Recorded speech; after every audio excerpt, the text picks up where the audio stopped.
En esta sección se identificarán los huesos del esqueleto de la cara y la parte del cráneo que está conectada con su base. Entender la anatomía ósea de esta región nos aportará una buena base para comprender algunas extensas e importantes áreas de la cabeza y el cuello. Comenzaremos con la observación completa de las características óseas más importantes de la región. Después observaremos los nombres individuales de los huesos que forman el esqueleto de la cara y la base del cráneo. Para terminar, observaremos los forámenes de la base del cráneo que son cruzados por algunos importantes nervios y vasos sanguíneos. El esqueleto de la cara consiste en varios huesos reconocidos. Posteriormente se observarán individualmente en esta misma sección, pero por ahora comenzaremos con los rasgos principales del esqueleto facial. Para simplificar la escena, se retira la mandíbula. La cavidad para el ojo se denomina cavidad orbitaria. Está protegida exteriormente por el denso borde orbitario. Las aberturas de la nariz llevan a las cavidades nasales derecha e izquierda, separadas por el tabique nasal. El maxilar soporta la dentadura superior. La prominencia ósea de la mejilla se continúa atrás con este arco óseo, el arco cigomático. Esta depresión profunda que se muestra ahora es la fosa temporal. Está encerrada por esta cresta, la línea temporal, por el borde orbitario lateral y por el arco cigomático. La fosa temporal contiene el gran músculo temporal. La fosa temporal se continúa con esta depresión más profunda, la fosa infratemporal.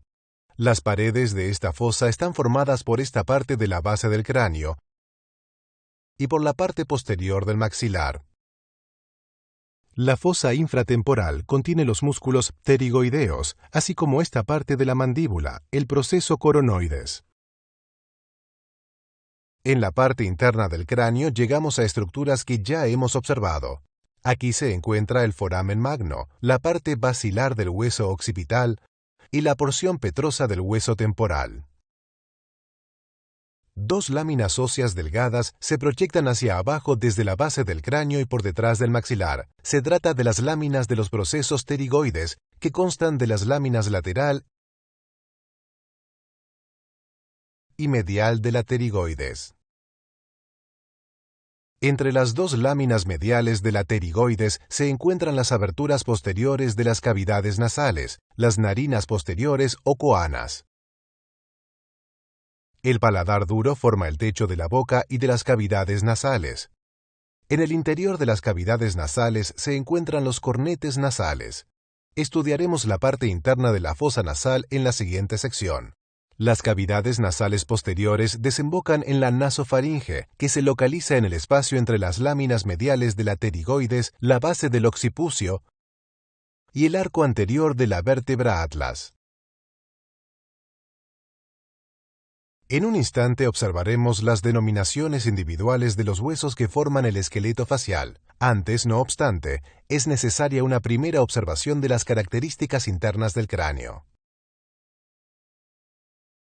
Este cráneo especial ha sido cortado externamente en una serie de niveles que están apenas por encima de la base del cráneo. La forma en que ha sido cortado constata el hecho de que la base del cráneo tiene dos grandes peldaños, formados ambos por las crestas esfenoidales y la porción petrosa de los huesos temporales.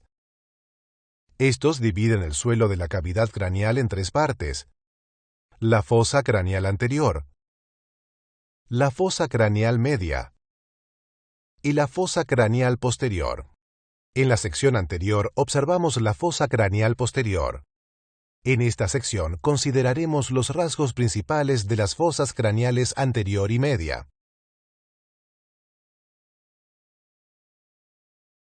Los huesos que forman estas protuberancias superiores en el suelo de la fosa anterior son los mismos que forman el techo de la órbita o pared superior.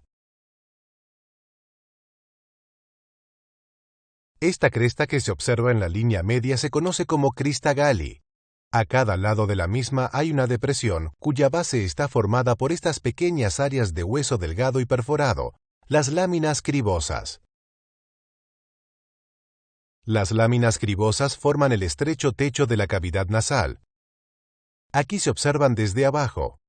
Los filamentos del nervio olfatorio que transmiten la sensación de olor discurren a través de estas aberturas de las láminas cribosas. Esta área plana por detrás de las láminas cribosas es el techo de una cavidad que observaremos después, el seno esfenoidal. Desplacémonos ahora hacia atrás, a la fosa craneal media. Los huesos que forman la pared lateral y el suelo de la fosa craneal media también forman en la parte externa del cráneo la pared de la fosa temporal y de la fosa infratemporal.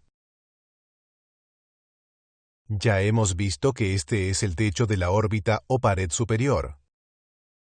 Los huesos que forman la pared anterior de la fosa temporal media también forman parte de la órbita. Forman la parte posterior de la pared lateral de la órbita.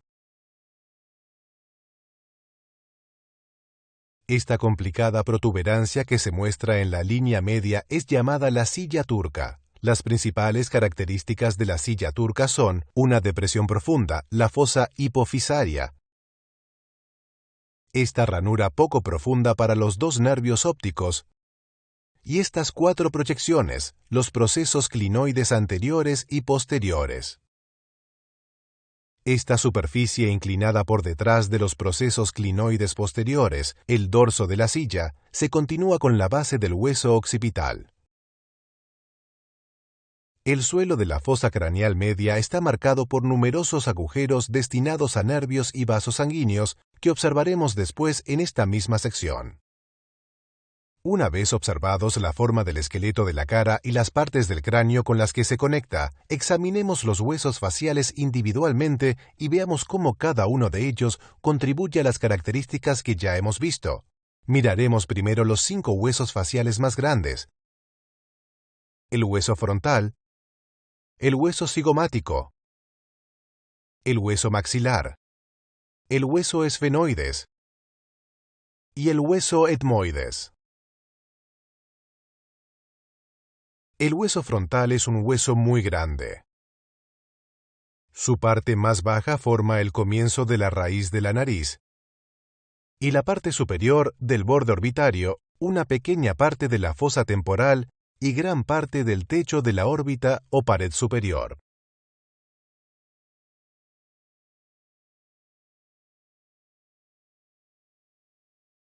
El hueso frontal también forma la mayor parte del suelo de la fosa craneal anterior. La parte del hueso frontal cerca de la línea media es hueca. Este espacio hueco es el seno frontal, uno de los senos paranasales que miraremos en breve. Observemos ahora el hueso cigomático. El hueso cigomático constituye la prominencia ósea de las mejillas. También forma la región inferolateral del borde orbitario y esta parte de la pared lateral de la órbita. El hueso cigomático se extiende hacia atrás uniéndose con el proceso cigomático del hueso temporal, formando el arco cigomático. Ahora iremos hacia adelante y observaremos el maxilar. Aquí se muestra el maxilar. Los maxilares derecho e izquierdo se unen en la línea media.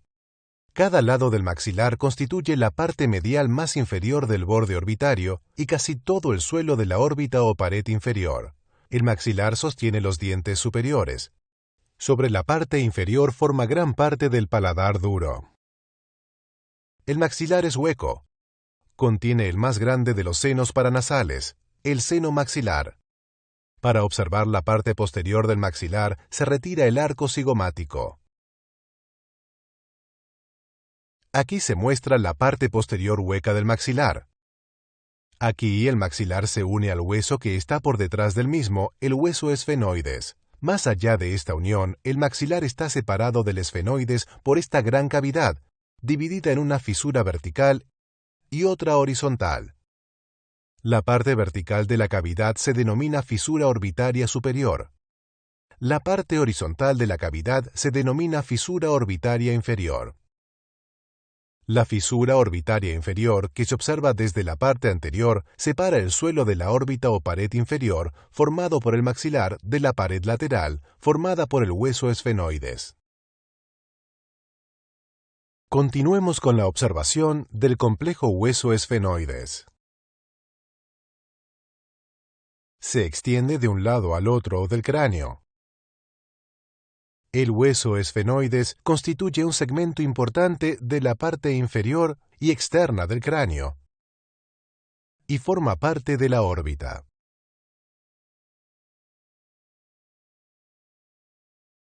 También constituye esta parte grande y complicada de la base del cráneo. Se muestra ahora el hueso esfenoides aislado. Tiene una parte central y tres proyecciones muy importantes sobre cada lado: las alas menores, las alas mayores y los procesos pterigoides.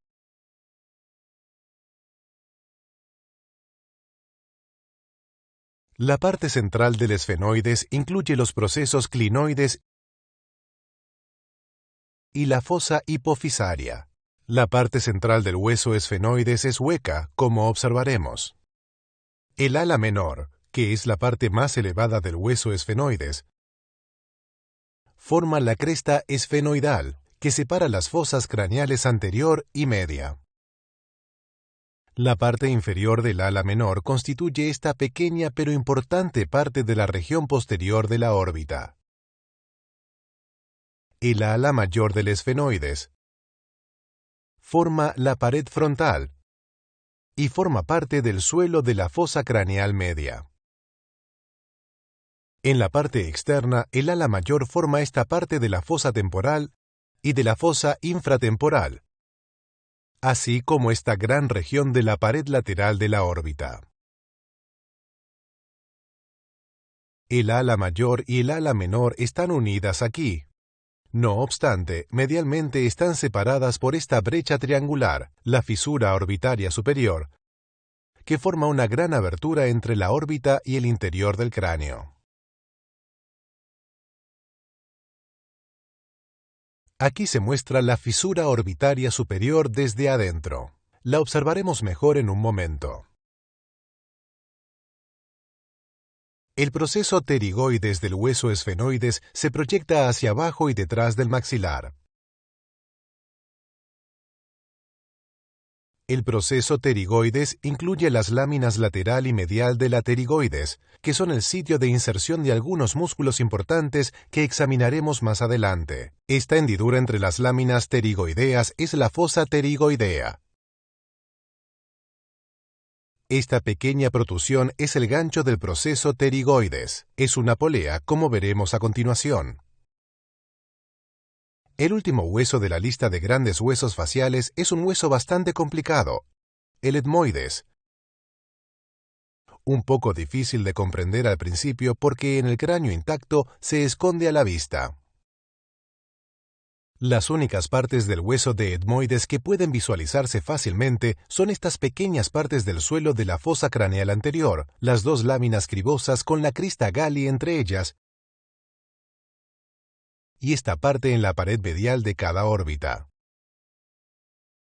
Será más fácil comprender el hueso etmoides en la próxima sección, a partir de la observación de la cavidad nasal. Hasta entonces detendremos su explicación. Hay tres huesos faciales más pequeños que observaremos de forma breve: los huesos nasal, lagrimal y palatino. Este es el hueso nasal y este el hueso lagrimal. Los dos huesos nasales delgados forman justamente la parte superior del puente de la nariz. Los soportes estructurales para las partes que sobresalen de la nariz están hechos de cartílago, como se observará después. El pequeño hueso lagrimal forma la mayor parte medial del borde infraorbitario. Esta abertura entre el hueso lagrimal y el hueso etmoides es para el conducto nasolagrimal, que conduce las lágrimas de la esquina del ojo a la cavidad nasal.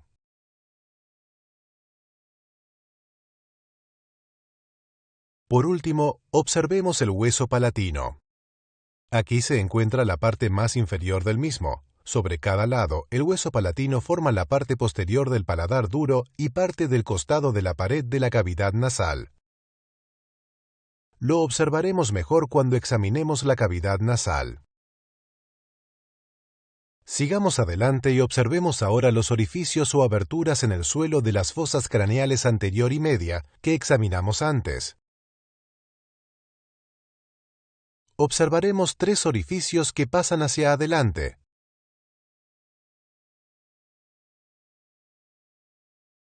Dos orificios que pasan hacia abajo y uno que, a pesar de las apariencias, pasa oblicuamente hacia atrás. Comenzaremos con los que pasan hacia adelante. Este orificio redondeado justo por delante del proceso clinoides es el conducto óptico, que contiene el nervio óptico. Lateral al mismo, esta abertura triangular grande es la fisura orbitaria superior que ya hemos observado. Numerosos nervios y vasos sanguíneos discurren a través de la misma hacia la órbita. Más abajo y por detrás del límite medial de la fisura orbital superior se encuentra esta pequeña abertura redondeada, el foramen redondo, para el ramo maxilar del nervio trigémino. Ahora pondremos este indicador en el foramen redondo y lo dirigiremos hacia el exterior. Aquí se encuentra de nuevo la fisura orbitaria superior. Aquí, medial a la misma, se encuentra el conducto óptico. El foramen redondo no desemboca en la órbita, sino en la fisura pterigomaxilar.